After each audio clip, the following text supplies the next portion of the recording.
Bonjour à tous, bonjour à toutes, bienvenue sur cet essai d'une voiture que je voulais vous présenter depuis tellement longtemps. Ça fait des années que je cherche à aligner ces 5 voitures-là ensemble sur la même journée. Et aujourd'hui, grâce à Toyota, on a pu mettre la main sur cet exemplaire de Toyota Prius 1, qu'on n'a même pas eu chez nous. Mais avant de vous parler de ça, il faut que je vous montre un tout petit truc.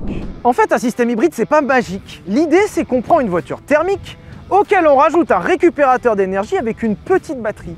Par exemple, si vous êtes sur une piste d'aéroport et que vous croisez un feu rouge comme ça arrive tous les jours. Une voiture thermique, elle utilise ses freins, ses pneus, son embrayage, le moteur tourne pendant ce temps et consomme du carburant, et au moment de repartir,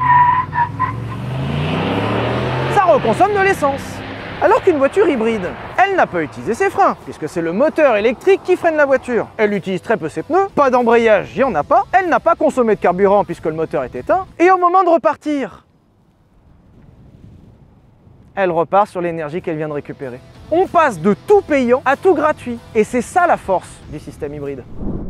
Et nous sommes en 97, Toyota présente sa vision de demain, sa vision du futur. Déjà rien que le nom, qui vient du latin Prius, veut dire avant. Alors, donner des noms latins à sa bagnole, c'est pas le truc le plus fun qu'on ait trouvé. En même temps, quand on voit la gueule, on comprend un peu mieux. Même le slogan de l'époque indiquait le futur. Juste à temps pour le 21e siècle. Et techniquement, c'est vrai. Cette première Prius sort en 1997 et est présentée par Toyota comme ni plus ni moins que la voiture de demain. Alors, c'est un peu vrai, parce que la plupart des voitures aujourd'hui sont finalement devenues hybrides, comme quoi ils n'avaient pas tort. Mais il faut se remettre un peu dans le contexte que la voiture de demain en 97 a cette gueule, hein. Et oui, hein, c'est pas... Hein? Bon. Et si cette voiture ne vous dit rien, c'est normal puisque cette voiture n'a même pas été importée chez nous. Cette voiture s'est limitée à 2 marchés, les États-Unis et le Japon. En 97, cette voiture inaugure le système hybride. Comme quoi c'est le futur, comme quoi c'est la voiture de demain. Calmons-nous quand même, le système hybride n'est pas quelque chose de nouveau. Dès le début des années 1900, on trouvait des voitures avec un système hybride. Alors c'est un espèce de micro-moteur thermique avec une espèce de micro-batterie au plomb qui t'emmène à micro 3 km.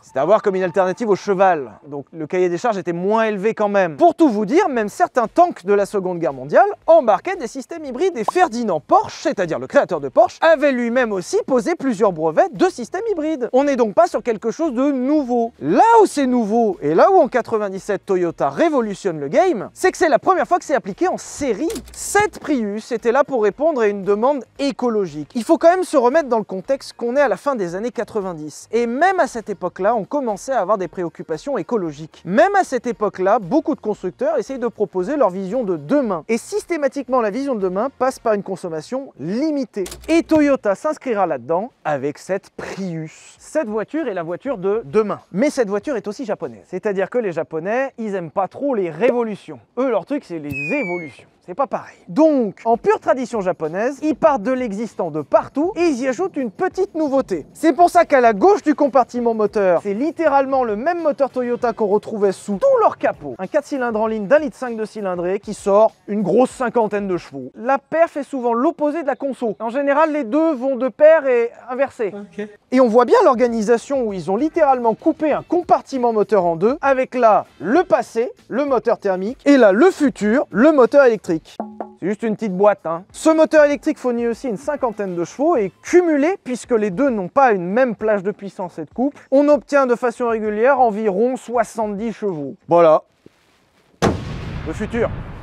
En plus d'ajouter ce moteur électrique pour combler les lacunes du moteur thermique, Toyota s'est décidé à ajouter un design un peu particulier quand même. Ça faisait partie du cahier des charges où Toyota s'est dit que pour illustrer le changement, il fallait aussi l'illustrer à l'extérieur. Alors, bon, entre vous, entre moi, on va pas se le cacher, c'est immonde. Quelqu'un la trouve belle? Souvent, il y a toujours la moitié des gens. Tout souvent, c'est un peu discuté. Genre, moi j'aime bien, moi j'aime pas. Là, il y a personne qui aime. C'est juste moche. Il a raison. Toyota voulait illustrer ce changement même à l'extérieur. C'est pour ça qu'ils sont partis sur une ligne bizarre. Après, on a compris, hein, c'est pas la même techno que d'habitude. Mais on a compris aussi que rouler dans le futur est beau, c'était pas pour 97, hein. C'était pas là quand même, hein. D'ailleurs, t'enquêtes dans le rayon des trucs un peu rigolos, hein. Une prise d'air à l'arrière. Mais pourquoi faire? J'ai pas compris encore, je cherche. C'est factice. Pourquoi m'avoir mis hybride système sur une prise d'air à l'arrière où le moteur est à l'avant? Futur. En dehors de la ligne bizarre, on remarque aussi que cette voiture est foutrement bien équipée. On a des jantes aluminium, alors aujourd'hui ça fait un petit peu rigoler, mais à l'époque c'était quand même sacrément chouette. de série. Radar de recul avant et arrière, dinguerie en 97. Et surtout, il fallait bien noter que c'était hybride. Hein. On va te mettre un énorme logo histoire d'être bien sûr que c'est une hybride. Attends, et ça c'est le futur de dehors parce qu'il y a le futur de dedans. Cet exemplaire de Prius 1 est merveilleusement conservé et appartient à Toyota France qui nous la prête pour aujourd'hui. Mais surtout à l'intérieur, on retrouve un point commun avec l'extérieur. Il y a beaucoup d'options. On retrouve par exemple le volant cuir qu'on ne retrouvait que sur des voitures assez haut de gamme en Allemagne. On retrouve un intérieur en velours, alors certes qui nous en Europe nous fait vomir. Au Japon, le velours c'est le top. On a un revêtement en faux cuir qui est bon, hein. Petit bouton chromé, lecteur cassette et surtout rangement. Et pour vous dire à quel point cette voiture va loin dans l'équipement, cette voiture possède la climatisation, le GPS et un écran tactile. 97. Et si cette voiture est si bien équipée, c'est que au tout début de la technologie hybride, Toyota ne savait pas vraiment comment les gens allaient le prendre. Alors dans le doute, pour justifier le prix plus élevé que les autres berlines de leur gamme, ils y ont foutu le max d'équipement. Comme sur moi, même les gens pas vraiment convaincus par la mécanique de la voiture auraient peut-être pu l'être par l'équipement. Quand tu mets une voiture japonaise où ils adorent les bips à destination d'un marché américain où ils adorent les bips, ça ne s'arrêtera pas, hein. Alors, on va aller rouler, mais avant... Ding, ding, ding, ding, ding, ding, ding, ding. Je sais pas pourquoi ils m'ont collé ce truc ici. Tu m'étonnes que les gens, ils étaient sciés en 97. Une voiture qui a l'air d'être une voiture normale et qui avance en silence comme ça. En fait, dans les années 90, les États-Unis ont commencé à mettre en place des normes anti-pollution drastiques pour les voitures. Et ils ont même commencé à faire des appels d'offres chez les constructeurs nationaux pour proposer des projets faibles émissions. En plus de ça, la clientèle commence à avoir une vraie demande à propos de voitures plus écologiques. Alors, c'est incroyable de se dire que les gens demandaient des voitures plus écologiques au pays du V8, mais pourtant c'était le cas. Cette voiture reprend donc pas mal de gimmicks d'une voiture censée être vendue aux États-Unis. Genre ce levier de vitesse dégueulasse au tableau de bord, c'est un truc typiquement américain. Alors lorsque la Prius sort en 97, tout le monde regarde ça avec un œil circonspect. En fait déjà la plupart des gens se sont arrêtés à la barrière visuelle du véhicule. Oui, la voiture est atrocement moche. Oui, la voiture ne donne pas envie. Et en plus, quand on me parle d'un système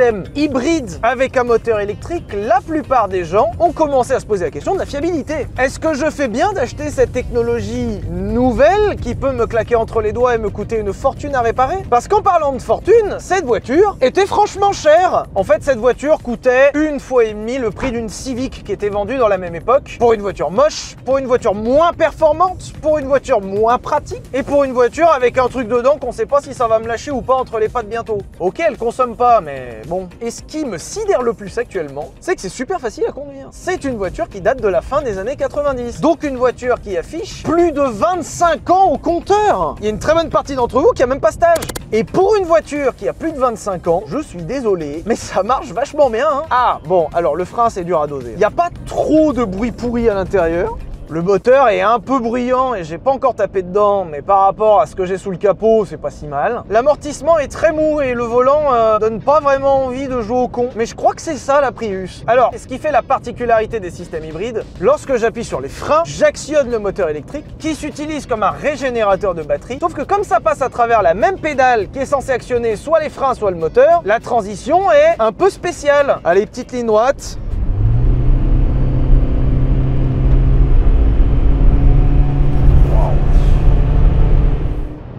Wow, les perfs! Ah oui, mais c'est que c'est problématique là, à ce niveau-là. Oh là là, le frein. En fait, je sais jamais quand je régénère ou quand je freine. C'est très étrange. Le feeling de la pédale est... Oh, le feeling du châssis est pas meilleur, hein, remarque. Hein. Oh, c'est mou. Alors, il faut aussi que je vous parle d'un truc. Ce qui fait la particularité des hybrides Toyota, et notamment des Prius, c'est ça. Ce bruit de... moulinette permanente. C'est pas agréable, hein? Waouh, comme les suspensions, elles sont molles. Waouh! Wow, le châssis. Ouais, alors ça, c'est catastrophique, hein? Oui, aïe, aïe, aïe, aïe, aïe. En fait, l'idée de cette voiture, c'était d'exploiter au mieux le moteur électrique et le moteur thermique sur leur plage de couple idéale. Un moteur électrique développe une forte valeur de couple dès son premier tour. C'est-à-dire qu'un moteur électrique développe le maximum de sa force à 1 tour minute. Ce qui est incroyable quand on le compare à un moteur thermique qui, lui, développe sa force souvent à 1500, 2000, 2500 tours minute. Le moteur électrique est donc extrêmement efficace à bas régime, là où j'ai besoin de force pour arracher le poids de la voiture. À l'inverse, le moteur thermique d'une voiture, délivre son meilleur rapport consommation-couple lorsqu'on le colle à un régime permanent et qu'on le laisse là. Et la réflexion de Toyota, elle vient de là. Je vais exploiter le maximum du couple du moteur électrique à basse vitesse et à l'inverse, dès qu'on est lancé, là le thermique prend le relais et le top du top, c'est de lier ça avec une boîte automatique CVT. La boîte automatique à variateur n'est pas une boîte classique avec des rapports. Vous n'avez pas des étages pour exploiter votre moteur selon l'étage. Vous avez un étage qui est extensible à l'infini, en théorie. C'est pour ça que là, par exemple, si je mets gaz, le moteur se met à 3500 tours et il y reste parce que la boîte automatique à variateur va exploiter le moteur au couple idéal. Toute cette voiture est une question d'optimisation. Le moteur électrique est là à basse vitesse, le moteur thermique est là à haute vitesse et la boîte est là pour faire en sorte que tout ça fonctionne bien au régime idéal. Par contre, ça a un inconvénient, ça mouline et ça n'avance pas particulièrement vite. Je vais vous faire un 0 à 100, vous allez comprendre. Pied sur le frein, pied sur le gaz. Allez, 10. 50, 80,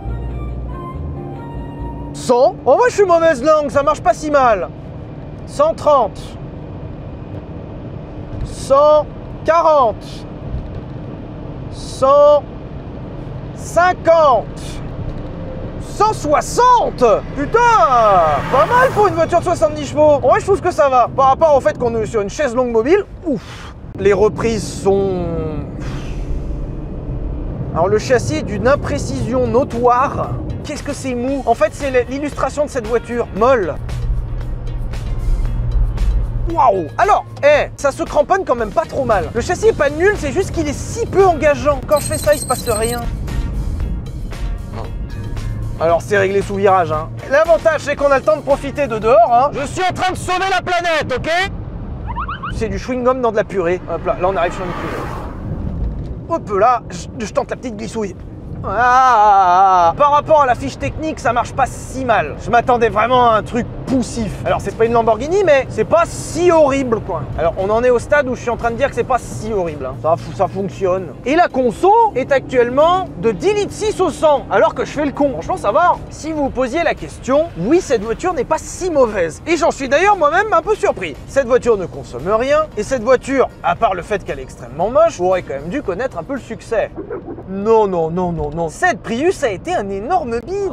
Sur 6 ans de commercialisation, Toyota a vendu un peu plus de 120 000 Prius de première génération dans le monde. Alors les explications, elles sont simples. Si déjà on pouvait la regarder sans se crever les yeux, ça aiderait un peu. Les performances étaient déjà un peu en retrait de ce qui se faisait sur le marché. L'intérieur était déjà digne d'une maison de retraite. Et ils avaient raison. Ce que j'adore sur cette chaîne, c'est qu'on peut se faire plaisir à tester des Bugatti Veyron, qui est la première hypercar de l'histoire, mais aussi des Toyota Prius, qui est la première hybride de l'histoire. J'adore Toyota, je vous l'ai toujours dit, ils sont adorables, ils font des très bonnes voitures. Par contre, s'il devait y avoir une voiture en face de la définition ennui dans le dictionnaire, je pense qu'on pourrait mettre cette pièce. Qu'est-ce qu'on s'emmerde? J'ai 4 roues, un habitacle et j'y vais, c'est une voiture. Et en plus, pardon, hein, dehors elle est grise, là c'est gris, là c'est un autre gris mais c'est gris, là c'est un autre gris mais c'est gris, là c'est un autre gris mais c'est gris, et là il y a un peu de chrome. Ah wow. Pour l'anecdote, en plus d'être un échec commercial en nombre de ventes, c'est-à-dire que le nombre de ventes n'était même pas suffisant pour amortir la voiture, Toyota a reconnu après coup que cette voiture était en fait vendue à l'époque en perte. Toyota perdait de l'argent à vendre cette voiture parce que le prix des batteries à l'intérieur de cette voiture, même si elles sont toutes petites et qu'aujourd'hui elles feraient un peu rigoler, était à l'époque extrêmement élevé. Sauf que Toyota avait tellement envie de croire en l'idée, tellement envie de croire dans le projet, et ils étaient tellement convaincus qu'il y avait un marché à créer qu'ils ont été prêts à vendre plus de 100 000 exemplaires d'une voiture en perdant de l'argent. Et ils se sont pas arrêtés là. La Prius 1 était donc un terrible échec commercial. Et pourtant, en 2003, Toyota propose la Prius 2. Je trouve cette voiture magnifique. Alors, bon, déjà parce qu'elle est un peu moins moche que sa devancière, Toyota, ils se sont dit non, c'est pas moi qui ai tort, c'est les autres qui sont complètement cons. Et le pire, c'est qu'ils avaient raison. La Prius 2 est à voir comme une profonde évolution de la Prius 1 que vous avez vu juste avant, avec les bons éléments qui sont gardés et les mauvais qui sont un peu atténués. Par exemple, le look un peu futuriste et un peu décalé restera sur cette génération-là, en le rendant quand même un peu moins immonde. En même temps, c'était pas vraiment compliqué quand tu vois la gueule de celle d'avant.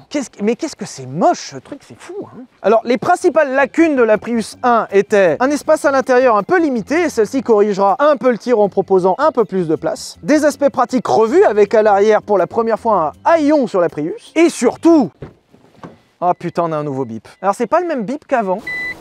C'est pas le même rythme et c'est pas la même tonalité de bip, mais c'est toujours un bip. J'ai rien fait, fous-moi la paix. Et surtout, Toyota va essayer de combler un des gros défauts faits à la Prius 1, le manque de puissance. Alors attention, on n'est quand même pas sur un missile non plus. Cette fois-ci, on retrouve la même organisation. Je vous rappelle qu'on est au Japon et qu'on reprend les mêmes trucs en les améliorant. À gauche, le thermique, à droite, l'électrique. Mais cette fois-ci, on se retrouve avec un peu plus de chevaux pour atteindre 110 chevaux au max. Waouh! Apparemment, c'est la première version de Prius qui se traîne pas trop. Petit test des moteurs électriques. C'est toujours de la merde. En changeant de ligne, cette voiture change aussi d'aérodynamisme en étant encore plus efficiente que la dernière. Et surtout, cette voiture va faire un grand bond en avant sur la consommation. Déjà que la précédente consommait pas beaucoup, celle-ci consomme encore moins. Par contre, à l'intérieur, ça régresse un poil. Ça passe sa journée à biper ce truc, arrête. Et oui, j'allais pas l'oublier la clé, t'inquiète pas. Ouh. T'as vu l'amélioration? Waouh! Comme je vous l'ai dit, chez les Japonais, on ne révolutionne pas les choses, on les évolue. C'est pour ça que dans cette deuxième génération, on retrouve globalement la même chose, avec des petits points qui ont changé. Praticité, retravaillée. En vrai, c'est vraiment grand. Osez me dire que c'est pas une voiture pratique. Ils ont corrigé la praticité. Il y a des rangements. Les gens avaient aimé l'écran tactile. Ça, c'était le summum en 2003. Regarde, on peut changer la couleur du fond. C'est mignon. Et on retrouve l'affichage tête haute qui avait tant plu dans la génération précédente. On voit à travers l'intérieur de cette Prius 2 que 1. La Prius 1 était un échec et que 2. Ça leur a coûté cher. Et si ça pouvait éviter de leur recoûter cher, ça pourrait être chouette. C'est pour ça qu'étonnamment, la finition de cette version 2 descend un peu. Alors, c'est pas horrible, mais par exemple, ici, on avait un simili cuir, alors que là, on a un bon simili plastique.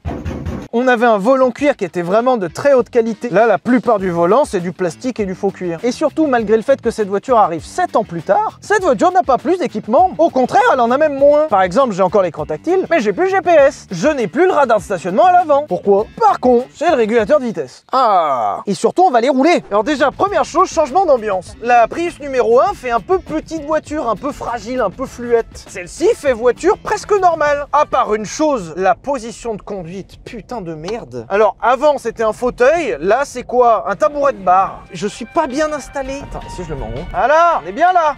Non, mais toujours pas. J'ai l'impression qu'on a gagné en insonorisation et surtout on a gagné en précision de châssis. Genre là j'ai une vraie voiture moderne en main. Il y a un vrai step entre la génération 1 et la génération 2 en termes de châssis. L'ambiance est plus sérieuse. Par contre, je suis super déçu. En fait, de prime abord comme ça, je suis mal installé. La position de conduite est lamentable. J'ai le volant sur les genoux alors que je suis pas grand. Le siège n'a pas une forme qui est agréable. J'ai déjà mal au dos. Mention spéciale au rétroviseur central qui se règle extrêmement facilement. Je peux le régler d'un doigt. Et petit truc un peu sympa par rapport à la génération d'avant, on a le haillon derrière avec la double vitre, ce qui fait que malgré le design très torturé, je vois très bien. Lorsque Toyota sort la Prius 2 en 2003, ce n'est pas une nouvelle voiture. Non, ça leur a déjà coûté suffisamment cher l'aventure, et déjà qu'ils se relancent en les vendant à perte et qu'ils ont une chance sur deux d'avoir un bid commercial, ils vont repartir d'un truc moins cher. Par contre, je m'attendais pas à retrouver d'emblée des mauvais côtés en fait. Il y a des bruits d'air. Et c'est pas parce que je suis en électrique, hein. En dehors de ces trucs, pas ouf. Normalement, on passe de 70 à 110 chevaux.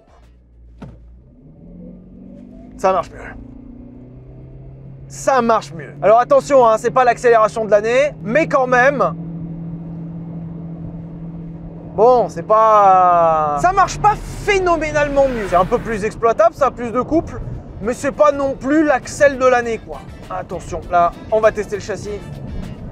Le châssis est bien meilleur, bien plus précis, bien plus prévisible, les reprises sont meilleures, la voiture est plus facile à appréhender. J'ai pas l'impression qu'on soit fondamentalement plus rapide, mais j'ai déjà un peu moins envie de m'endormir. C'est-à-dire qu'on n'est pas sur ennui, on est sur passivité. C'est moins que s'ennuyer, je suppose.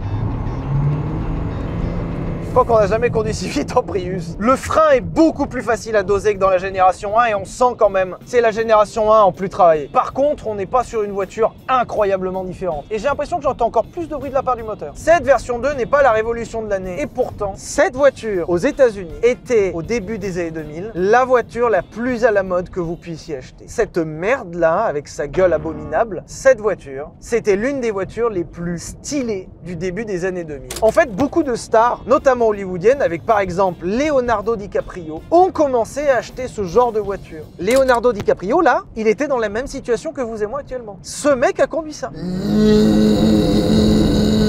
Il a eu cette même expérience. De merde, hein. Il y a eu une espèce de mode de folie où cette voiture était la voiture écologique du marché. Si vous rouliez là-dedans, vous sauviez la planète, littéralement. La vérité, c'est que vous consommiez 30% de moins qu'une voiture normale. Vous sauviez la planète. Et beaucoup de stars ont essayé de prendre un virage dans leur image en se donnant une image écologique, en roulant en Prius. Ça fait proche du peuple et ça pollue pas. Incroyable pour l'image. Au début des années 2000, cette voiture a tellement eu de demandes que Toyota a dû ouvrir une autre usine pour doubler la production. Qui aurait cru que cette voiture, qui est ni plus ni moins que la même merde que le truc moche que vous avez vu derrière, hein, connut un si grand succès. En plus de ça, cette voiture a fait parler d'elle en bien, déjà par sa consommation, puisque c'est très facile d'atteindre les 4,5 litres au 100, ce qui à l'époque était imbattable. C'est très clair entre vous et moi, 4,5 litres au 100, c'est la consommation d'une moto. C'était la seule voiture à atteindre des consommations si basses. Fin. Et en plus de ça, elle s'est instaurée d'emblée comme l'une des voitures les plus fiables du marché. Ça, c'est la force de Toyota, c'est que même en intégrant une technologie nouvelle, cette voiture est d'une fiabilité légendaire. Par exemple, la voiture qu'on a aujourd'hui affiche 298 456 km. Elle en paraît sincèrement moitié moins. Et elle fonctionne parfaitement. Toyota a toujours mis en avant la fiabilité et c'est encore le cas aujourd'hui. Les Toyota, et de façon générale les voitures japonaises, font partie des voitures les plus fiables au monde. Le truc le plus incroyable, c'est qu'ils sont arrivés à implanter la fiabilité Toyota dans une nouvelle technologie. C'est comme arriver avec une fusée Ariane fiable. En vrai, c'était pas grave si elle était pas si fiable. Je te demande pas ça. Eh ben, ils l'ont fait quand même. Ça, c'est le tour de force qu'a réussi à faire Toyota. Je regrette un peu parce que ce qu'elle a gagné en sériosité et en modernité, elle l'a un peu perdu en qualité. Après, la voiture n'est pas forcément adaptée parce que vous avez littéralement un singe au volant qui essaye d'exploiter le circuit routier de l'Utakinas-Montlhéry pour se faire plaisir. Mais si vous vous mettez à la place de quelqu'un qui a juste besoin d'une voiture pour emmener les enfants à l'école, aller au travail, aller faire les courses, bah c'est incroyable. Alors, c'était aussi le risque de vous faire un essai de Prius. C'est que potentiellement, on s'emmerde. Mais j'en avais tellement envie. Cette voiture est un succès. Mais celle d'après, ça a été pire. Et on arrive en 2009 avec cette fois-ci un contexte totalement différent. Autant entre la 1 et la 2, c'était un vrai pari puisque la 1 avait été un échec. Autant entre la 2 et la 3, c'est une autoroute. La Prius 2 a tellement été un phénomène de mode et la Prius 2 a tellement apporté quelque chose de nouveau dans l'automobile que la Prius 3 est vraiment demandée. Et avant même que la voiture soit présentée, les commandes affluent. Toyota est donc certain que ça va être un succès comme son aîné, mais Toyota a aussi pour la première fois de sa vie la pression. Ça va jamais de toute façon. Quand ça marche pas, c'est un problème, et quand ça marche, c'est un problème. Cette voiture apporte un esprit où ils n'avaient pas le droit de se planter. Ils savaient que cette voiture allait se vendre à plus d'1 million d'exemplaires et que pour autant on avait pardonné les quelques défauts de son aïeul parce qu'elle apportait quelque chose de nouveau, celle-ci n'a pas le droit à l'erreur. Et toute la voiture transpire cet esprit-là. Par exemple, le look, oui, qui est toujours certes un peu futuriste, mais qui est quand même vachement plus consensuel qu'avant. La face arrière de la Prius 2 avait été beaucoup aimée, ils ont repris quasiment telle quelle celle-ci sur la Prius 3. Pas de risque. Ce qui fait qu'étonnamment, cette voiture devient belle, en tout cas pas moche, toujours un peu originale, mais cette fois-ci beaucoup moins. Et surtout, on va reprendre ce qui fait le succès des autres voitures qui marchent. Les gens aiment les grandes jantes en alu, on va vous coller des grandes jantes en alu. Les gens aiment un peu plus de place à l'intérieur, on rajoute encore un peu plus de place. Les gens aiment le haillon, on garde le haillon. Et comme je viens de vous le dire, la Prius 3 n'a pas le droit à l'erreur. Alors comment qu'on fait quand on n'a pas le droit à l'erreur? Ah! J'ai eu peur, putain, j'ai cru qu'on n'aurait pas de bip. C'est très épade hein, ce bip quand même. Hein. Toujours le même loquet de capot, ça ne change pas. Et Toyota va repartir exactement de la même fiche, mais avec un peu plus de boulot cette fois-ci. En fait, ils sont arrivés au bout du développement du moteur qui était juste avant. Et cette fois-ci, ils en ont un peu marre d'avoir des gens qui leur disent toute la journée que la Prius se traîne le cul. C'est pour ça que Toyota va, pour une fois, partir d'une base relativement nouvelle, avec cette fois-ci plus de cylindrée, plus de chevaux, un agencement un peu différent. Et cette fois-ci, on a 136 chevaux. Pas mal 140 chevaux. Cette voiture propose aussi une grosse amélioration de la partie électrique avec enfin envisageable plusieurs kilomètres d'affilée sur le moteur électrique sans réveiller le moteur thermique. Cette voiture propose aussi la meilleure aéro qu'on ait jamais vue sur une Prius et cette voiture propose aussi la conso la plus faible qu'on ait jamais vue sur une Prius. Pour vous dire, hein, cette voiture sur les cycles d'homologation, qui triche un peu certes, hein, est affichée à 2 litres au 100. Et même à l'intérieur, ça change. Alors, on garde les bases existantes avec l'écran, les rangements et le compteur tête haute, mais en améliorant le tout, notamment en termes de présentation. Ils se sont rendus compte de la génération d'avant que le tableau de bord n'était finalement pas vraiment en raccord avec la destinée futuriste de la voiture. Cette fois-ci, Toyota prendra les devants en proposant, pour l'une des premières fois dans l'histoire de l'auto, un tableau de bord vraiment épuré. C'est quand même un peu spécial cet aspect vaisseau spatial avec le compteur au centre. Et en plus de ça, ils ont commencé à se rendre compte d'une chose, c'est que les Prius ont commencé à avoir un usage très rationnel, très utilitaire, très urbain, voire même taxi. Alors cette génération chez nous sera la génération qui inaugurera vraiment les taxis en Prius. Et cette génération, on le voit à l'intérieur, est un peu dédiée à ça. Genre tout est étudié pour que quand tu mets des grands coups de pied dans les portes, ça s'abîme pas trop. D'un côté c'est bien pour la longévité, de l'autre, bah qu'est-ce que c'est plastoc putain. Et en plus on commence à se rendre compte d'une chose, c'est que Toyota sont sûrs d'eux. C'est-à-dire qu'autant avant il y avait un espèce d'effort, autant aujourd'hui on va proposer un tableau de bord avec un style, mais la finition sera pas forcément la plus réussie de la gamme. Mais ça s'explique aussi, puisque nous sommes en 2010, et autant le système hybride avant était l'exclusivité des Prius, autant à cette époque-là, c'est juste une voiture hybride dans la gamme parmi tant d'autres. Si vous voulez un meilleur tableau de bord, il y a Lexus, qui propose aussi de l'hybride. C'est devenu le présent, et ça se voit là. Quand je vous parlais de fiabilité, celle-ci affiche 355 921 km. Et elle fonctionne très bien. Là, les enfants, c'est les années 2010. On a gagné un milliard de trucs. On a gagné un espèce de kikouillou dégueulasse. La position de conduite est toujours pas ouf, mais moins pire que la 2, mais moins bien que la 1. Ensuite, j'ai un bouton EV pour la forcer en électrique, un bouton Eco pour économiser un petit peu de carburant, et un bouton Power qui ne change rien. Celle-ci, c'est la première fois que j'ai l'impression qu'il y a un changement. Les deux autres avant étaient très similaires. Celle-ci, j'ai quand même l'impression d'être dans une voiture un peu différente. Elle est plus grosse, moins vive. J'ai l'impression d'être dans une voiture un peu plus haut de gamme. Avant, on était dans une grande citadine. Là, j'ai l'impression de passer une petite berline. Quand je vous ai dit que cette voiture devenait rationnelle et que cette voiture devenait mature, ça se sent. Celle d'avant, c'était déjà une voiture. Rien qui dépasse, pas de moteur sympa, rien. Là, c'est même plus une voiture, c'est un moyen de locomotion. Tu me bandes les yeux, je sais pas si je suis dans une voiture ou dans un train. Et c'est pas positif, hein. On a eu ennui, passivité, et maintenant je pense qu'on serait à flemme. Ah ouais, cette caisse, le mot qui lui va bien, c'est flemme. Dans les nouveautés sur cette génération 3, on a un écran là-bas qui m'indique vraiment où est-ce que j'en suis en termes d'accélération pour voir quand est-ce que je déclenche le moteur thermique ou pas. Ce qui est pas mal si j'ai envie de jouer au jeu de l'éco-conduite. Ça, j'aime bien. On a un écran central qui est là, puis voilà, hein, un moment... Ça se sent que dans cette génération-là, ils ont eu un besoin, ou en tout cas un objectif, de proposer une voiture vraiment mature. La voiture est sérieuse. Ça se sent que tout de la génération d'avant a été poussé au bout. Le siège a été retravaillé pour qu'on soit un petit peu mieux installé. Et même si la position de conduite n'est pas terrible, on est quand même un peu mieux. En termes de moteur boîte, c'est encore plus souple qu'avant. En termes de direction, c'est plus souple. En termes de suspension, c'est plus souple. C'est que ça fait 1,5 km, j'ai déjà mis le régulateur. Alors attention, c'est de loin la voiture la plus réussie que j'ai essayée jusque-là. Là, on est sincèrement bien. Je dirais pas que c'est une mauvaise voiture. Alors là, ça fait quand même plus de 14 secondes qu'il s'est pas passé un truc. On s'emmerde. Alors je vais utiliser le bouton Power. Ça, c'est une santé étonnante. Jusqu'à 70. Ça va, le 0 à 100 est pas trop pourri. Ça marche un peu mieux quand même.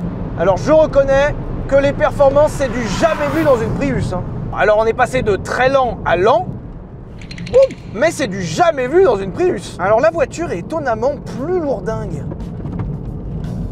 Hop là, petit glisse du train arrière. En fait, c'est bizarre parce que le châssis a gardé le côté sérieux de la précédente génération, mais il a ajouté encore plus de souplesse et du coup, c'est encore moins engageant. Même en termes de volant, tu vois, ça donne pas ultra envie de faire le con. Même si c'est la première où j'ai pu faire ça. Oh putain, l'épingle. Ça y va, hein. Même les reprises sont ok. Oh, j'arrive fort. Ah, l'ESP qui se déclenche. Il y a l'ESP qui est en train de se déclencher qui dit dis donc, je m'étais jamais allumé en 15 ans de carrière et là on m'appelle comme ça. Hop là. Yeah. Sincèrement, ça y va. Je dois vous dire une chose, c'est de loin la meilleure Prius que j'ai essayé jusque-là. Effectivement, la voiture est juste bien. C'est pas super bien insonorisé, mais par rapport au prix, ça suffit. suffit largement. Je peux pas dire que ce soit une mauvaise voiture. La précédente génération avait au moins des espèces de petites touches de doré cuivre. Là, on est quand même vachement reparti au gris, hein. Gris. Un autre gris sur la porte. En plus, il n'y a aucun gris qui a la même nuance. C'est littéralement 50 nuances de gris, avec la même souffrance. Et en plus, on s'emmerde. Mais merde, un tout petit peu de vie, en fait. Je sais que la marque de fabrique de Toyota, c'est un peu comme Volkswagen de proposer une voiture. Personne n'aura jamais le coup de cœur pour cette Prius 3, mais au moins, cette Prius 3 ne sortira jamais par les yeux de qui que ce soit. C'est un produit pour tout le monde. C'est une voiture mature. C'est une voiture bien foutue, c'est bien. Je peux pas vous déconseiller ça. Par contre, si vous êtes déjà en dépression, c'est non. Là, vous allez vous flinguer. C'est juste l'opposé de la voiture plaisir. Ferrari peut dormir sur ses deux oreilles, hein, vraiment. Il n'y a pas de menace venant de Toyota. Encore aujourd'hui, Toyota, ils sont vachement réouverts à la blague. Ils font du rallye, ils ont une Yaris GR qui est incroyable, ils ont la Supra, ils ont la GR86. Autant rappelez-vous qu'en 2010, Toyota, ils étaient sous assistance respiratoire. Hein. Et ça se sent, quoi. Alors, pour l'anecdote, avant d'acheter un C63S, j'avais failli acheter une Prius 3. Alors déjà, je vous laisserai pas remettre en question mes choix. Il faut reconnaître que c'est le déplaçoir ultime. Là, en moyenne, on peut descendre sous les 4 litres au 100. Tout à l'heure, on avait la consommation d'une moto. Maintenant, on consomme moins qu'une moto. Alors c'est sûr, hein, sur autoroute, on gagne rien par rapport à une voiture standard, puisque c'est une voiture standard avec du poids de batterie en plus. Mais si vous avez la chance d'habiter en région parisienne, sincèrement, il y a de quoi faire du 4 litres au 100, sans forcer. Et en plus, ça tourne à éthanol. Si, ça marche mieux quand même. Quand tu mets gaz, elle avance un peu. Un petit peu. Cette Toyota Prius 3 a été un banger commercial. Cette voiture s'est vendue à plus d'1 million d'exemplaires. Et comme la génération d'avant, il y a eu une demande de folie. Ils ont dû augmenter la production. Et on a vu plein de stars à son volant. S'il y avait une voiture pour illustrer la maturité du concept, c'est celle-ci. À l'époque, c'était encore assez rare l'hybride. Et les rares concurrents qui commençaient à s'y mettre n'étaient pas du tout aussi avancés que ça. Cette voiture, c'est un peu l'apogée de l'esprit de la Prius. Et si cette voiture aura une carrière couronnée de succès, je crois que la prochaine ne peut pas en dire autant. Et on se retrouve en 2016. La Prius est juste devenue une berline classique, à tel point qu'elle ne porte plus vraiment bien son nom. C'est pour ça que pour cette 4e génération, Toyota se dit qu'il faudrait quand même remettre un peu de Prius dans ma Prius. Si on veut que la Prius continue d'exister dans la gamme, il faudrait qu'elle reprenne les éléments qui ont fait son succès, c'est-à-dire être originale et être une certaine représentante du futur. Et lorsqu'en 2016 Toyota sort sa Prius 4, ils repartent avec cette idée en tête. Le design déjà, entre la génération 3 et la génération 4, il n'y a plus rien à voir. Celle-ci se veut vraiment futuriste, où là ils se sont fait un plaisir. Et là on a la version normale, puisque la version hybride rechargeable est encore plus folle en termes de design. Enfin, folle ça veut dire moche, mais c'est poli parce que c'est Toyota qui prête. Cette voiture va reprendre aussi le fondement de la Prius, qui se veut écologique par nature. Par exemple, cette voiture va se concentrer sur la consommation. On n'est pas là pour la perf, on sait que la Prius est une voiture lente, mais la Prius est une voiture qui ne consomme pas. Et c'est ainsi qu'on retrouve sous le capot, déjà à peu près le même moteur qu'avant, à la nuance que cette voiture est moins puissante que celle d'avant. Alors ça, c'est un truc qui est extrêmement rare dans le monde de l'automobile. En général, chaque voiture qui remplace une autre voit une évolution de la performance. Cette voiture, alors que celle d'avant est à 136 chevaux, passe à 122 chevaux. On perd en perf. Ils ont argumenté le fait que le moteur électrique était plus fort en couple et intervenait plus tôt, et que le moteur thermique était aussi revu pour une plage d'utilisation plus tôt, et que normalement les deux voitures ont les mêmes perfs. Sincèrement, j'en doute un peu. Et aussi l'intérieur. Devine le kilométrage. 383 000. Bah t'as lu en fait. C'est ça? Oui. Vraiment 383? Non, 393. Et on a un nouveau bip. C'est dingue quand même, ça fait 20 ans qu'ils sortaient ça, et ils s'acharnent à foutre des bips. Cette fois-ci, ils se sont quand même un peu rendus compte que la finition à l'intérieur de la 3, ça commençait à se voir que l'effort était relatif. Et là, pour la génération 4, ils sont un peu chauffés. On retrouve enfin un plastique moussé en partie haute du tableau de bord, des éléments un peu sympas, les sièges sont jolis, on retrouve ce qui a toujours fait le succès depuis le début, l'écran, l'affichage tête haute, l'évolution. Mais avec une finition qui est quand même bien meilleure, et une fiabilité qui est toujours la même. Et j'ai surtout très envie d'aller voir si les perfs sont vraiment les mêmes. Et en même temps, vous remarquez une chose, c'est que plus j'avance dans les voitures, moins je passe de temps à l'intérieur. Parce que moins il y a de trucs à dire. Ils ont essayé de rajouter un peu de futur dans mon verre. Mais malgré tout, c'est un habitacle Toyota, hein, c'est... On va rouler. En plus, c'était du sabotage. Je vais me faire niquer par maman, alors là, maman va me niquer. Oh putain, tu l'as découlé. Non, tu l'as découlé. Hop là, les enfants, comment on fait pour cacher qu'on a cassé le pare-brise? Hop là, magie. Prius 4. Impression de conduite, on est quand même bien mieux installé. La voiture paraît beaucoup plus moderne, beaucoup plus vive, beaucoup plus connectée en fait quand on la conduit. Même quelques mètres, ça se sent tout de suite. L'insonorisation a été retravaillée parce que là on a 90 km/h, ça va très bien. Le volant a vraiment beaucoup de feeling. Hop là, hop là. Attention le jump. Hop là. Oh boy. Oh là, le SP. Ah ouais, le SP, il m'a pas laissé blaguer. Hein. Waouh, le SP qui intervient à la première demi-seconde de blague. Et je peux même pas l'enlever, quoi. Ah oui, d'accord. Si, en termes de perf, c'est un autre monde. Hein. Ah, oh là. Putain, le SP, il me met des espèces de taloches dans le nez, là. Non, tu rigoles pas. Oh putain, gros frein. Waouh. Ouais, ça marche mieux. Hein. Par contre, c'est pas le mode power. Power? I'm looking for the power, please. Alors là, ok, j'avoue, ça se sent qu'il y a une nouvelle génération. Là, il y a quand même une étape au-dessus. Le châssis est bien plus rigoureux, la voiture est bien plus réactive, aussi bien dans le volant que dans le moteur. Écoutez, je ne comprends pas, mais comment ça peut afficher 14 chevaux de moins et marcher sensiblement plus fort? J'ai pas l'info.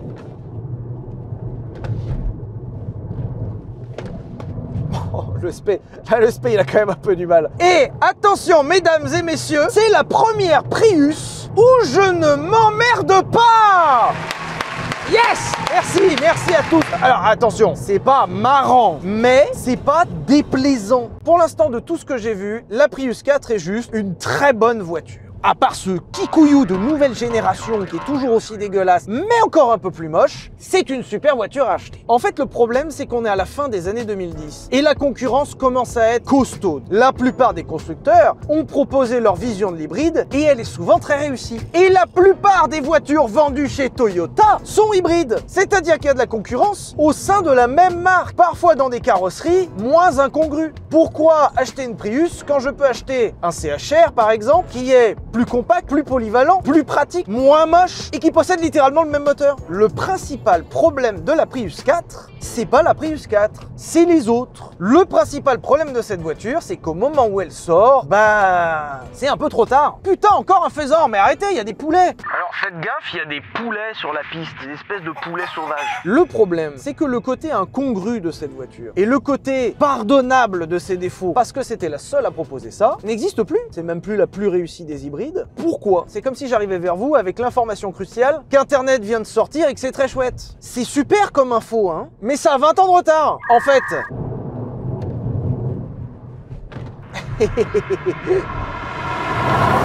Oh, le petit jump qui fait plaisir. En fait, là, ça m'a affiché en énorme un freiner. Je sais, calme-toi, ça va aller. Même la voiture, elle te dit freiner. Franchement, ça me fait de la peine parce que c'est de loin la voiture la plus réussie que j'ai essayée aujourd'hui. Mais genre, il y a une vraie évolution entre la 3 et la 4. Ça s'est correctement vendu, c'est pas le problème. Et Toyota a gagné de l'argent puisque la plateforme et la technologie sont amorties depuis bien longtemps. Mais c'était pas un succès phénoménal. À tel point qu'à la fin de la commercialisation de celle-ci, Toyota s'est sincèrement posé la question de renouveler l'expérience ou pas. Ils ont été capables de re-signer entre la 1 et la 2 alors que la 1 était un échec commercial. Mais ils ont failli ne pas re-signer entre la 4 et la 5 parce que les performances commençaient à être trop mauvaises. C'est fou de se dire qu'une voiture qui a lancé une mode, voire même qui a lancé un marché, a fini par être démodée sur son propre marché. On va faire le perfo-test. C'est la première fois dans un essai de Prius que vous avez des perfo-tests. Il y a eu un peu. C'est juste que quand ça lâche, c'est d'un coup. Tout à l'heure, ça m'a semblé plus vif, mais là, au compteur, j'ai pas l'impression. C'est-à-dire que quand il disait que ça marchait mieux que la 3, faudrait peut-être quand même un peu vérifier.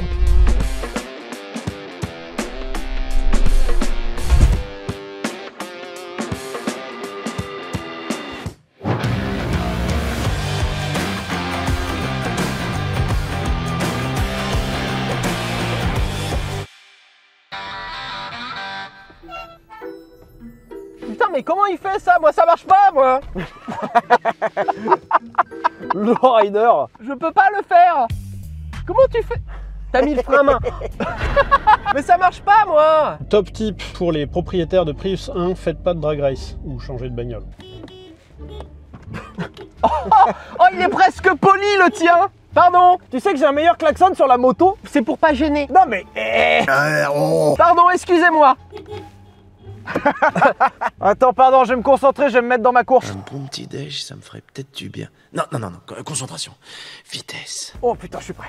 Je suis dans une voiture de course. Ça va chier. Ça va chier. Prêt? Go! Go! Oh! J'ai été vif! Et on dit au revoir à tout le monde.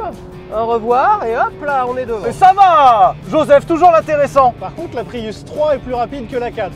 Je vous ai dit qu'elle marchait pas plus fort. Je me fais flinguer. 140. Je vous ai dit qu'elle ne marchait pas plus fort, merde! Elle est bridée à 180 a priori, mais il faut s'arrêter à peu près là.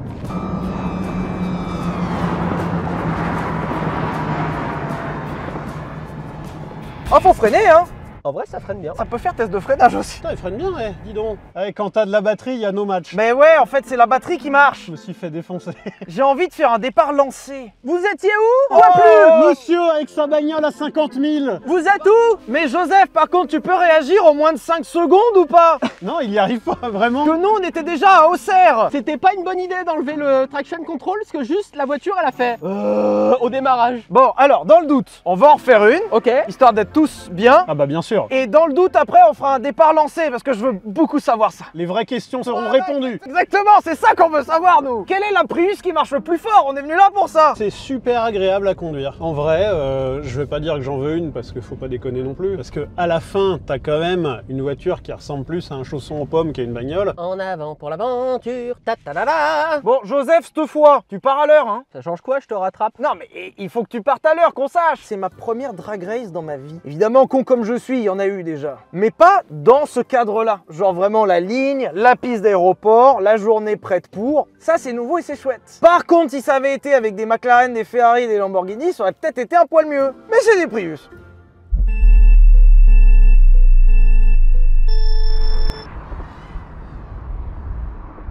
Pas de pitié. Au revoir, merci. Oh bah c'est pas grave, hein, je vais continuer à lire le manuel. Hein. Aïe, aïe, aïe, aïe. Ah, il m'a baisé. Ah, il n'y avait pas besoin de se presser. Bon, je me suis fait ouvrir le retour. Je bats à peine la Prius 2. Alors on a la Prius 4 et la Prius 2 qui sont au coude à coude. Après, on a vraiment chacun 12 chevaux d'écart, quoi. Et Joseph, il est si loin, il est déjà à Marseille. Mais en vrai, 2, 3, 4, ça se colle à peu près. Par contre la 5, elle est loin. Il y a un gap en perf. Hein. T'es arrivé la veille, toi, t'es remonté en le temps. Tu vois qu'il n'y avait pas besoin de forcer. Oui, mais attends, mais... Eh mais j'adore les drag races, je vais en faire toute la journée. Mais c'est trop bien. Par contre, c'est fou, comment ça se fait que tu sois largué comme ça? Bah t'as rechargé en fait. Mais j'en ai plus, moi, de la batterie non plus. Ah ouais? T'avais pas un mode sport tout à l'heure? Non, ben j'étais en train de chercher dans le manuel du propriétaire, c'est qu'ils disent garder les caractéristiques du véhicule hybride à l'esprit. Étant donné que le véhicule utilise un moteur à essence et un moteur électrique, il se peut que vous entendiez un bruit de moteur en provenance du compartiment moteur. Mon Dieu! Non! Vous avez chu! Voilà, faut savoir que cette voiture elle est équipée de panneaux solaires sur le toit. Lorsqu'il fait beau, on peut gagner jusqu'à 8 km d'autonomie. Je suis pas sûr que ça vaille le coup. Moi, j'ai fait une connerie là. Oh, la connerie, je l'ai pas vue. À la boulette. Anaël, on a de quoi changer une roue? Il est possible qu'il y ait un truc en plein milieu de la route là-bas que j'ai pris à 80. Et il est possible que le pneu avant droit là soit en lambeaux, ou voire même la caisse. Sylvain a pété. C'est 2 ou 4? Parce que là il y en a 2 hein, déjà. Là il y en a 2. Faites gaffe, il y a un truc qui traîne au milieu de la piste là-bas. J'ai pas vu. C'est bon, j'ai trouvé une roue de secours. Y a rien qui va dans cette drag race. En fait, on a tous le compteur qui est pas bon. C'est la pire course lancée de l'histoire. C'est ça ma stratégie, c'est de les fumer tous au départ. Allez, go! Allez là, putain! Et c'est qu'elle est pas larguée la vieille Prius, hein? Non! Ça va en vrai! Ah la vache! Putain, waouh! Non mais non! Non, non! Non. N'achetez surtout pas des Prius 2 ou 4. Tu peux pas sortir une voiture après la Prius 3 qui propose ces performances. Tu veux qu'on réessaye une dernière fois pour être sûr? Oui, mais surtout, moi je vais passer sur celle-ci. Hein. J'en ai ras le cul, Joseph. Hein. T'as pas un peu la plus nulle de toutes? Mais si. Parce que les autres, elles ont toutes leur charme sur quelque chose, mais pas celle-là.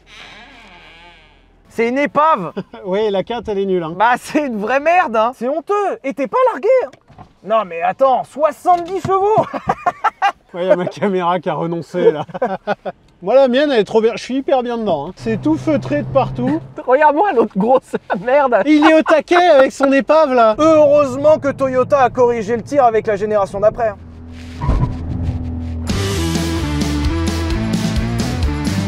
Putain, c'est tellement tendu. Même dans Fast and Furious, on n'a jamais vu aussi intense. Oh, le meilleur départ. C'est mon meilleur départ. Oh, je bats Joseph. Non, non. Allez, hop là, faut toujours donner un peu d'espoir aux gens. J'étais à ça de le battre. Comment ça se fait que je le bats? Comment ça se fait? Putain, la 2, 3, 4, ça se tient, hein. Mais la 3 est légèrement plus performante quand même. Hop là, on lâche avant la fin pour économiser les freins. Et c'est gagné. Mais attends, j'ai... Comment t'as espéré? Non mais bien sûr, mais j'ai battu Grégoire. C'est vrai? Ah, et peut-être qu'elle commence à avoir chaud la voiture. Bah, je crois que c'est ça. Ça, c'est un peu drôle si c'est Je ça. crois que c'est ça. Faut recommencer pour être sûr. De Ouais, t'as bien raison. Le scientifique a raison. toute façon, la victoire se basera sur la statistique.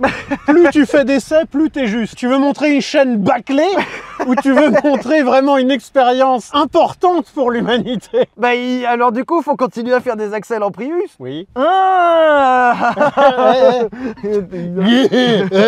Chaque accélération, il y a 2 points de QI qui s'en vont. C'est dingue de stabilité. Ça tombe toujours au même moment. Et c'est toujours marrant pareil. Mais c'est toujours à la fin de la drag race, après qu'on ait discuté. Mais regarde, c'est une voiture cool la Prius. Eh, on n'est pas cool là. Ouais, On est cool. Ouais. Le confort est absent pour ma part. Eh, on est les cool kids. Bang bang. Et nous sommes en 2022 et la Toyota Prius 4 a failli être la dernière. En fait, le problème, c'est que le temps a avancé, la technologie hybride s'est répandue et au final, pourquoi acheter une Prius? Toyota se pose sincèrement la question si on va lui donner une descendante ou pas. Et Toyota s'est dit, tant qu'à faire, essayons avec ça. Et ça, c'est la Prius 5. Alors, c'est la première fois que j'en vois une en vrai parce qu'on n'en voit nulle part. Et pour vous dire à quel point ils avaient même pas vraiment confiance dans le produit, c'est marqué ici, Hybride Reborn, renaissance de l'hybride. Même eux, ils ont marqué là que c'était peut-être la dernière. Cette Prius 5 est la première Prius de l'histoire à changer totalement d'axe. Avant, les Prius avaient un design original, mais surtout un peu moche. Cette fois-ci, c'est la première Prius belle. Enfin, moi, je trouve ça joli. Ça va, non? Là, on a des... personne n'a fait cette tête pour les 4 dernières. Hein. 4 dernières, c'était non. Hein. Toyota a mis un accent particulier sur cette génération 5 à lui donner une gueule jolie. Sachez que si les générations d'avant avaient un design moche, c'est principalement pour noter une différence, mais aussi parce que c'est arrangeant d'un point de vue technique. En fait, ces voitures avec leur design moche ont un design qui est surtout très aérodynamique. Et en général, quand tu veux faire un truc joli, c'est pas aérodynamique. Là, ils ont passé énormément de temps en soufflerie pour essayer d'en faire un truc pas moche et aérodynamique. Et c'est réussi puisque cette voiture est encore plus aérodynamique que ses devancières. Les gens en avaient ras le cul de rouler en Prius et de se traîner le cul. Il y a un moment où autant 110 chevaux dans les années 2000 c'était rigolo, 122 chevaux quasiment en 2020 ça commence à être pénible. Surtout quand on voit qu'en face la concurrence avait évolué aussi bien en termes d'hybride que d'électrique. Cette génération 5 est la première Prius à être une voiture performante puisque cette voiture affiche 223 chevaux. Quand même hein. T'imagines que la première génération ils y ont pas cru et ils ont failli l'arrêter. 20 ans plus tard, tu te retrouves avec une Prius de plus de 200 chevaux. Et c'est pour ça que cette Prius est aussi à voir comme différente des autres, puisque si les autres voitures étaient des voitures thermiques avec un ajout électrique, cette voiture est plus à voir comme une voiture électrique avec un ajout thermique. C'est là où aussi elle change. C'est ce qui explique en partie les performances en forte hausse, puisque cette voiture, lorsqu'elle est chargée à bloc, est quasiment capable de parcourir presque 50 km sur sa seule batterie. Avant, c'était 8, hein. Et surtout, les gens n'avaient ras le cul d'une chose, c'est d'être dans une voiture d'apparence très bas de gamme. Alors que le prix n'est pas tant. C'est pour ça que dans cette génération, la différence se fait même au niveau de la porte. La porte est d'une lourdeur par rapport aux générations d'avant pour inspirer une sensation de qualité. Et à l'intérieur, eh ben c'est réussi. Genre, c'est vraiment qualitatif. Alors j'aurais jamais cru dire ça d'une Prius un jour, mais les sièges ils sont jolis, confort et avec un joli cuir. L'intérieur est bien fini. Genre merde, c'est des beaux matériaux. Même le petit pommeau de vitesse, ils ont enfin arrêté de me faire ce kikouillou tout bleu tout dégueulasse. Le volant est sympa, affichage tête haute, écran vraiment grand tactile et surtout des options qu'on ne pensait jamais voir à ce niveau de gamme. On a les sièges chauffants et ventilés. On a l'Apple CarPlay sans fil, la recharge par induction et une voiture qui est franchement de retour bien équipée, comme la première génération. La réponse était là depuis le début. J'ai tellement hâte d'aller rouler, je te jure. Je suis même pas parti, il y a plein de trucs à vous dire. 1, il y a un petit rangement secret trop rigolo pour cacher des trucs là-dessous. Ensuite, il y a des équipements de folie. Lunettes arrière et rétroviseur dégivrant, certes, mais pare-brise dégivrant. Volant chauffant, affichage tête haute, régulateur adaptatif. Il y a un peu des trucs, hein. J'ai fait 13 mètres. C'est pas la même voiture. Alors, ça fera peut-être de la peine aux gens qui aimaient les Prius d'avant, mais là, de ce que je conduis là, c'est plus une Prius. Il y a un vrai feeling de berline moderne, électrique, confortable. Le niveau acoustique est très bon aussi. Pour une fois, j'ai plus besoin de hurler pour qu'on s'entende. En fait, comme je vous disais, Toyota n'était pas forcément pour sortir une Prius. Il y a beaucoup de questions qui se sont posées, s'il fallait ou non donner une remplaçante à la Prius. Après, la Prius a un nom tellement fort que même si elle ne se vend pas vraiment, le simple fait qu'elle soit dans la gamme participe à vendre d'autres hybrides. La Prius, c'est l'incarnation de la voiture hybride moderne. Et même si aujourd'hui, la plupart des voitures qui se vendent sont hybrides, donc que Toyota n'a absolument plus aucun avantage concurrentiel par rapport aux autres, et bah quand on dit Prius, on pense quand même à voiture hybride. Alors que plein d'autres voitures sont hybrides et on n'y pense pas forcément. Il y a beaucoup de voitures où je pourrais vous donner un nom et vous sauriez même pas qu'elle est hybride. Porsche Cayenne Turbo SE. En fait, c'est une hybride. Mais quand t'entends Porsche Cayenne Turbo, t'as pas forcément envie de penser à une hybride. Pourtant, c'est la même. L'énorme travail sur cette génération de Prius s'est fait au niveau de la partie électrique. En fait, les batteries des autres voitures qu'on a vues tout à l'heure faisaient, selon les générations, entre 1 et 3 kW, c'est-à-dire minuscule. Là, on a une batterie qui fait 13 kW. En fait, au-delà du fait que c'est une nouvelle voiture, il y a un vrai changement de philosophie. Là, c'est une voiture moderne qui s'inspire vraiment des voitures électriques. Comment je fais? Il y a des aides de partout. Drive mode, sport. Pied sur le frein, pied sur le gaz. Ouais, ça marche un peu mieux quand même. Quand même. Alors cette voiture est annoncée à 223 chevaux, ta gueule arrête de biper, je parle. Et les performances sont vraiment rien à voir avec les autres. Elle est bridée. Oh non. Wow. Oui, un peu là, j'ai un peu décollé de mon siège. Par contre, les performances sont très correctes. C'est pas l'avion de l'année, mais ça va bien. Le châssis est, excusez-moi, je ne pensais jamais prononcer ça, franchement efficace. Je me suis infligé une journée de Prius de mon plein gré. Genre vraiment, j'ai décidé de passer la journée le cul dans les Prius. Et le pire, bah, c'est que pour l'instant, c'est pas si mal, hein.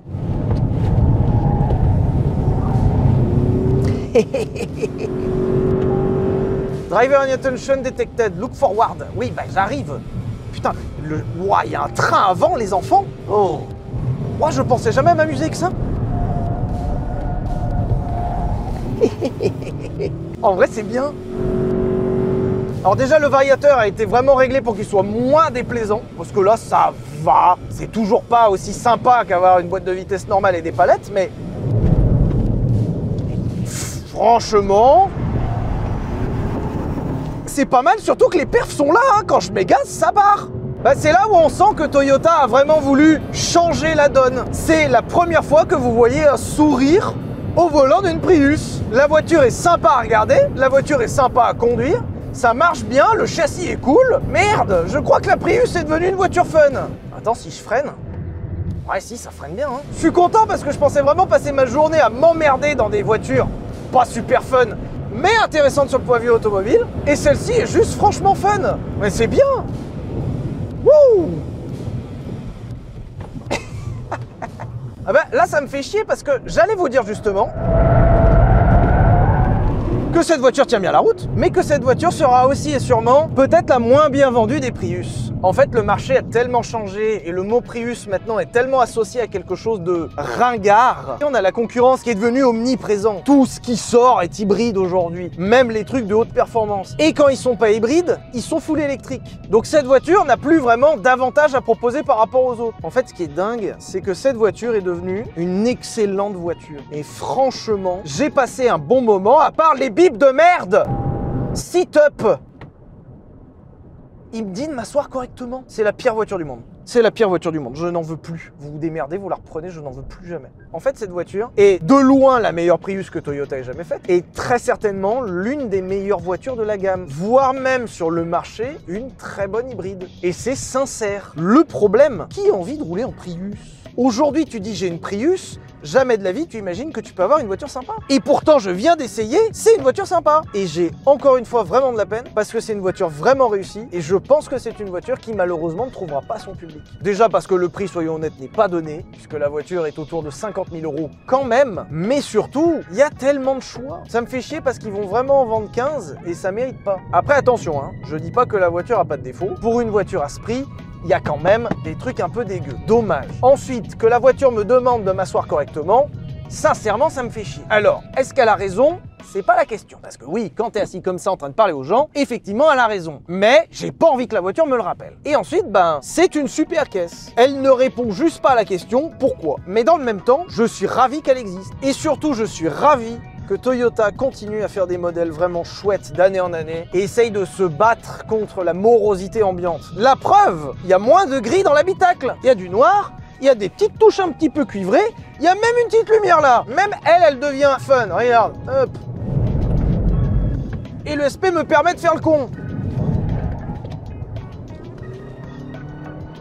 J'espère que vous avez passé un bon moment à regarder des Toyota Prius. J'avais envie de vous faire ce format depuis super longtemps et je suis ravi que c'est pu se faire grâce à Toyota France qui nous a mis à dispo tous ces véhicules.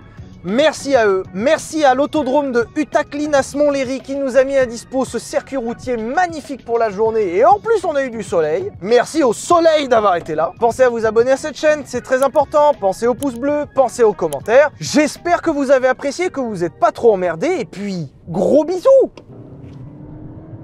C'est pas vrai, ça marche pas si fort.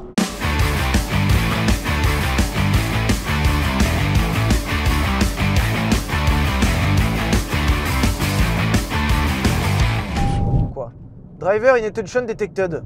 Va te faire enculer.